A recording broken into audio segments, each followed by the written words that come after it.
Welcome to Suman TV. Gut health అంటే ఇప్పుడు గట్టి హెల్త్ అని డాక్టర్లు ప్రపంచవ్యాప్తంగా చెప్తున్నారు. సో యాక్చువల్లీ గట్ హెల్త్కి ఎస్పెషలీ పొట్ట చుట్టూ ఉండే ఫ్యాట్కి ఏమైనా కనెక్షన్ ఉందా? గట్ హెల్త్ ఎందుకు పాడవుతుంది, దాన్ని ఎలా బాగు చేసుకోవాలి? మనతో పాటు ఉన్నారు అందరికీ సుపరిచితులు వి స్పార్కిల్ నుంచి Vineela garu, dietician, fitness expert, motivational speaker and what not. Vineela garu, welcome అండి. నమస్తే. నమస్తే స్వప్న గారు. సో గట్ హెల్త్ గురించి మీరు కూడా చాలా స్వయంగా పరిశోధనలు చేస్తుంటారు, అంటే మీ ఎక్స్పీరియన్స్లో dealing with so many things. అసలు గట్ హెల్త్ బాగుండకపోతే ఏమవుతుంది చెప్పండి? అంటే ఇప్పుడు నిద్ర ఎంత ముఖ్యమో గట్ హెల్త్ కూడా అంతే ముఖ్యం. ఇప్పుడు గట్లో మనకి గుడ్ బ్యాక్టీరియా లేకపోయినా, ఊరికే గ్యాస్ట్రిక్ ఇష్యూస్ వస్తున్నా, ఐబిఎస్ ప్రాబ్లం ఉన్నా, వాష్రూమ్ సరిగ్గా అవ్వకపోయినా we need to work on gut. అంటే బెల్లీ ఫ్యాట్ ఉన్న వాళ్ళకి గట్ మీద కంపల్సరీగా ఆల్మోస్ట్ వర్క్ చేయాల్సిందే. సో ఆ గట్ హెల్త్కి సంబంధించిన ఫుడ్స్ ఎక్కువగా ఇవ్వటము, ప్రోబయోటిక్స్ ప్రీబయోటిక్స్ మీద కాన్సన్ట్రేట్ చేయటము, వాళ్ళ రిపోర్ట్స్ని బట్టి మేము ప్లాన్ చేస్తూ ఉంటాం. గట్ గనక బాగోకపోతే ఆ లోపల గట్ లోపలంతా ఇన్ఫ్లమేషన్ వస్తుందండి. ఇన్ఫ్లమేషన్ రాగానే మనం ఆలోచన విధానం మీద చిరాకు, కోపము, ఇండైజెషను, వామిటింగ్ సెన్సేషను, ఇవన్నీ ఒక సైడ్ ఎఫెక్ట్స్ అనమాట. అండ్ గ్యాస్ట్రిక్ ఇష్యూ ఎక్కువగా ఎవ్రీడే ఉండటం వల్ల కూడా మనకి బెల్లీ ఫ్యాట్ వచ్చే అవకాశాలు ఉంటాయి. అంటే సో గట్ హెల్త్ ఇష్యూస్ ఉంటే మామూలుగా తిన్నది అరగదా, లేకపోతే ఏం జరుగుతుంది యాక్చువల్లీ బెల్లీ ఫ్యాట్ రావడానికి కనెక్షన్? గుడ్ బ్యాక్టీరియా కనుక మనకు అక్కడ లేకపోతే ప్రోబయోటిక్స్, ఇన్ఫ్లమేషన్ పెరిగిపోతుంది. ఇన్ఫ్లమేషన్ పెరిగినప్పుడు ఆబ్వియస్గా మనకి అన్నిటి మీద, అంటే బాడీ ఇన్ఫ్లమేషన్, వాటర్ రిటెన్షన్ అవుతుంది, బాడీ మైండ్ థింకింగ్ మీద ఉంటుంది, చిరాగ్గా ఉంటుంది, వెయిట్ గెయిన్ అవుతూ ఉంటాం. సో మీరు ఎక్స్పీరియన్స్లో మీరు చాలా మంచి క్లయింట్స్ని చూసుంటారు. విమెన్, మెన్ కంపేర్ చేసుకుంటే గట్ హెల్త్ ఎవరికి కొంచెం కొద్ది గొప్ప అదుపులో ఉంటుంది అనిపిస్తుంది? ఎక్కువగా ఆల్కహాల్ తీసుకున్నా కూడా గట్ హెల్త్ పాడవుతుంది.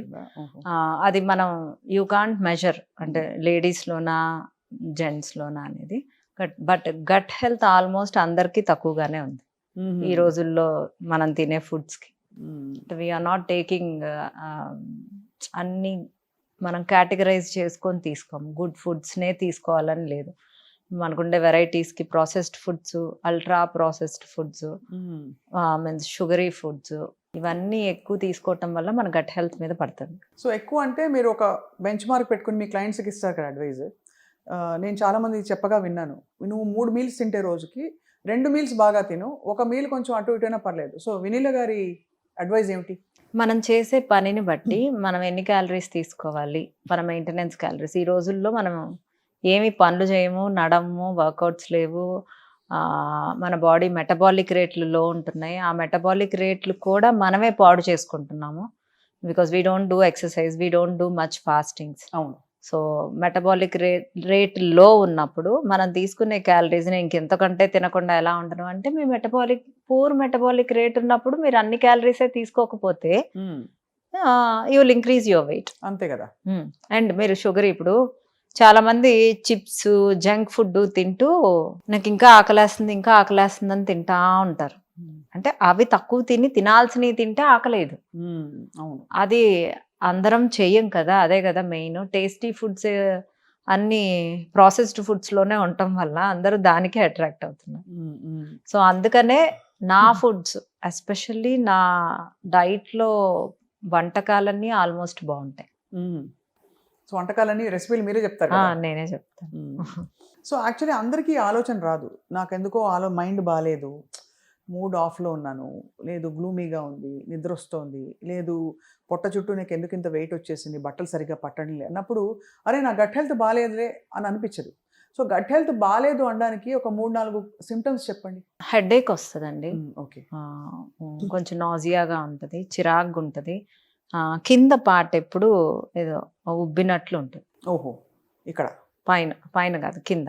ఓకే, అక్కడ ఉబ్బినట్టు ఉంటే ఇట్స్ బేసికలీ ఉబ్బినట్టుంటే అది కూడా గట్ హెల్త్ బాగాలేదనడానికి ఒక సంకేతం, రైట్? సో ఏ ఫుడ్స్ తినడం వల్ల, లేదు ఏ హ్యాబిట్స్ వల్ల మనకి గట్ హెల్త్ ఆఫ్ అయిపోతుంది, అంటే పట్టాలు తప్పుతుంది. యాక్చువల్‌గా గట్ హెల్త్‌కి గుడ్ బ్యాక్టీరియా అవసరం. అందరూ పెరుగు ఒక్కటి తీసుకుంటే సరిపోద్ది అనుకుంటారు.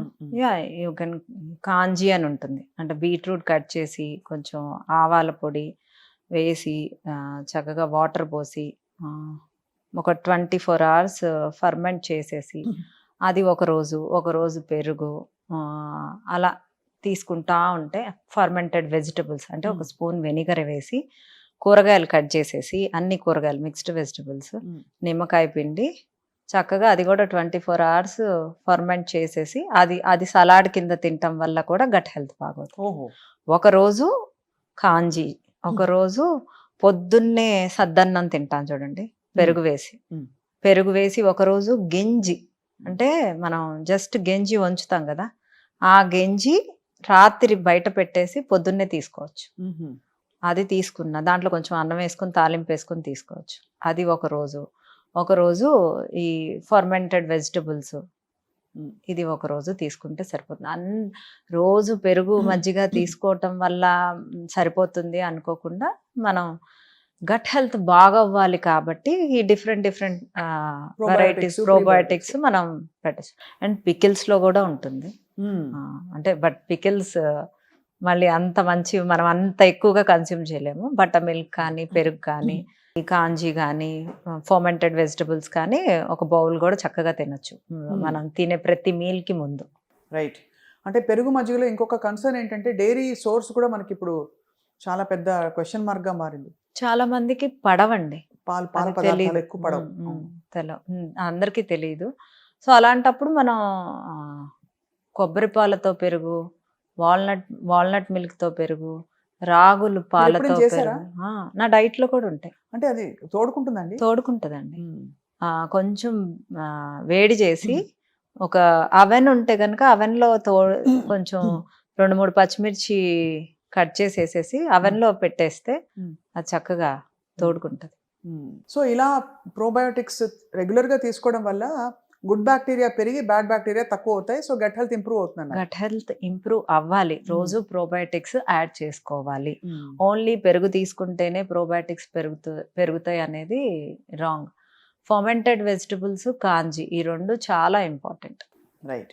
వీటితో పాటు నేను విన్నది ఏంటంటే నిద్ర సరిగ్గా లేకపోతే కూడా గట్ హెల్త్ ఆఫ్ అయిపోతుందని చెప్పి, అర్ధరాత్రి పూట చాలామంది ఏం చేస్తారు, నిద్రపోక 1 గంటకి 12:30కి రాత్రి చక్కగా ఒక బిర్యానీ మంచి దావత్కి వెళ్ళి లాగిచ్చేసి పడుకుంటారు, సరిగ్గా అరగదు, అది ఇలాంటివన్నీ కూడా మనని డిస్టర్బ్ చేస్తాయని చెప్పి. అంటే బిర్యానీ తినొచ్చండి, ఇంట్లో చేసిన బిర్యానీ నేను తినొద్దని అయితే చెప్పను. అసలు ఏం తినొద్దు అంటే మనం ఎందుకు పుట్టాలి అని నేను మాట్లాడతాను. ఆ విధంగా కరెక్టే. సో వారానికి 1-2 సార్లు తినటం తప్పేం లేదు బిర్యానీ. బట్ దేంతో చేశారు, డాల్డాతో చేశారా, ప్రాసెస్డ్ మీట్తో చేశారా? ఈ ప్రాసెస్డ్ మీట్ వల్ల కూడా గట్ పాడవుతుంది. ఇప్పుడు ఫ్రెష్ చికెన్ మనం వెళ్ళి కొట్టించుకొని ఫ్రెష్ మటన్ కొట్టించుకొని వచ్చింది వేరు, మనం ఆర్డర్ చేసుకున్నదే అది ఎన్ని రోజుల నుంచి వాళ్ళు స్టోర్ చేయడానికి ఏం కెమికల్స్ కలిపారో అంతే కదా, మనకు తెలీదు. అంత ఫ్రెష్గా ఎలా వస్తుందా? ఇప్పుడు మనం స్విగ్గీస్ వీటిల్లో ఆర్డర్ పెట్టుకున్నాం అనుకోండి, అది ఫ్రెష్ మీట్ అనే ఎలా అవుతుంది?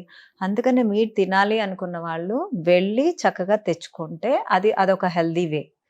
సో ప్రాసెస్డ్ మీట్ అయినా డేంజరసే, అందులో ప్రోటీన్ ఉన్న ప్రాసెస్డ్ మీట్ మనకు మంచిది కాదు. ఓహో, సో మెండనొప్పికి మందు అయిపోయి మోకాలు నొప్పి తెచ్చుకున్నట్టు దానిలో ఇతర ప్రాబ్లమ్స్ వస్తాయి ఎంత ప్రోటీన్ అయితే కూడా.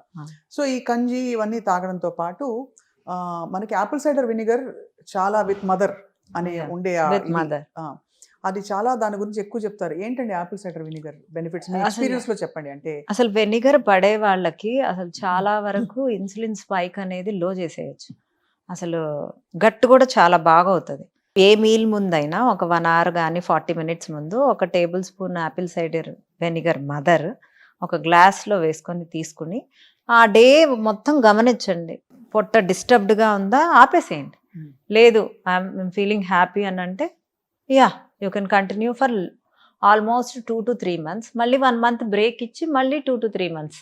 కొంచెం హార్ట్లో అలాంటి మంటలా వస్తే ఆపేయాలండి, ఆపేయాలి. పడలేదని అర్థం. నిమ్మకాయలు కొంతమందికి పడవు, బట్ నిమ్మకాయ అన్హెల్దీ కాదు కదా, చాలా మంచిది. That's what. ఇప్పుడు కొంతమందికి చియా సీడ్స్ పడవు, వాళ్ళు సబ్జా సీడ్స్ వాడమంట. మీకు పడందేదో మీ బాడీయే మీకు ఇండికేషన్ ఇస్తుంది. ఇప్పుడు మా Apple cider vinegar heart burning వస్తుందంటే ఆపేయమంట. ఒకళ్ళకి రాదు, వాళ్ళకి బాగుంటది, వాళ్ళని వాడమంట. చియా సీడ్స్ కొంతమందికి పడవు, అవి వద్దు, సబ్జా సీడ్స్ వాడమంట. లెమన్ పడదు, ఉసిరికాయ వాడమంట. అది కూడా పడదా, సి విటమిన్ ఏమన్నా క్యాప్సూల్స్ చెప్పరించండి, సి విటమిన్ ఇంపార్టెంట్ అంట. నేను ఇంకేం చేయగలను చెప్పండి? అంటే మీకు పడనివి హెల్దీవైనా మీకు పడనివి మీరు పక్కన పెట్టాల్సిందే.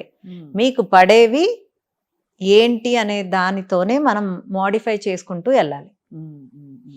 సో అయితే మరి మొత్తానికి ఈ ప్లానింగ్ అన్నది ఎలా చేసి పెట్టుకుంటే బెస్ట్ అంటారు? గట్ హెల్త్ని అదుపులో ఉంచుకోవడానికి, బాగా ఉంచుకోవడానికి ఈ వారం నేను ప్లాన్ చేసుకోవాలంటే 1 2 3 4 5 ఏవి రెడీ చేసి పెట్టుకోవాలి? ఒకరోజు గంజి అన్నము, ఒకరోజు కాంజీ వాటరు, ఒకరోజు ఫర్మెంటెడ్ వెజిటబుల్స్, ఒకరోజు పికిల్, ఒకరోజు బటర్ మిల్క్, కర్డ్. అలా చక్కగా కర్డ్ రోజైనా తినచ్చు. ఇలా చక్కగా ప్లాన్ చేసుకుంటూ ఉంటే అసలు అంటే రోజు మనం పప్పుచారు అన్నం తింటున్నాం అనుకోండి 2 సంవత్సరం నుంచి, నాలుకకి పప్పుచారు అన్నం టేస్ట్ తెలియదు. So you give different kind of probiotics. అంతే కదా, that is my technique.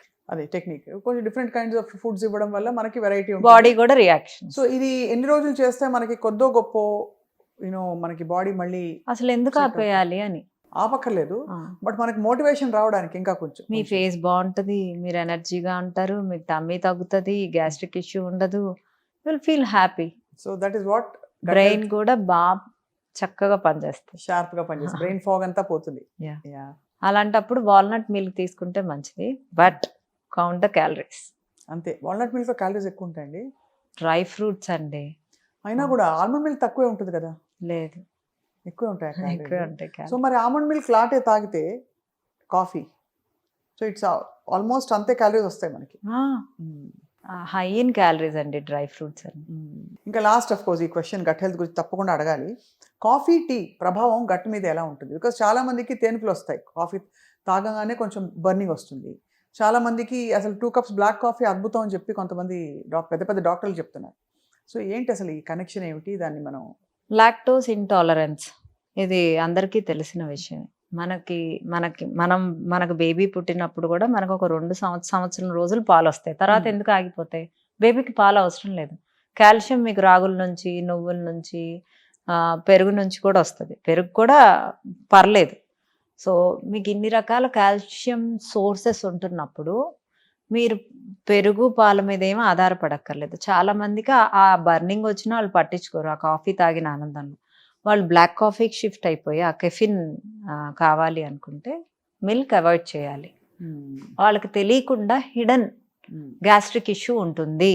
Lactose intolerance ఉన్న వాళ్ళకి అంత అంటే ఓవర్గా గ్యాస్ కూడా రాదు, but throughout the day tummy అప్సెట్గా అంటే కొంచెం బిర్రుగా ఉంటుంది. అది వాళ్ళు గమనించరు.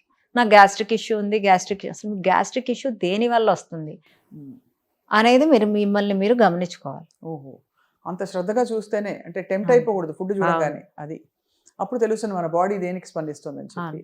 ఎనివే మీరు మంచి మంచి రెసిపీస్ ఇస్తారు కాబట్టి గట్ హెల్త్ ఇంప్రూవ్ చేసుకోవడానికి ఒక వారం 10 రోజులు చేస్తే వాళ్ళకే డిఫరెన్స్ తెలుస్తుంది. విన్ల గారు, thank you so much. Very informative, I think చాలా అవసరమైన కాన్వర్సేషన్ ఇది. అఫ్ కోర్స్ ఇంకా చాలా విషయాలు మాట్లాడాలి, మీతో మాట్లాడుతూ ఉందాం as time goes by. Thank you Vineela గారు.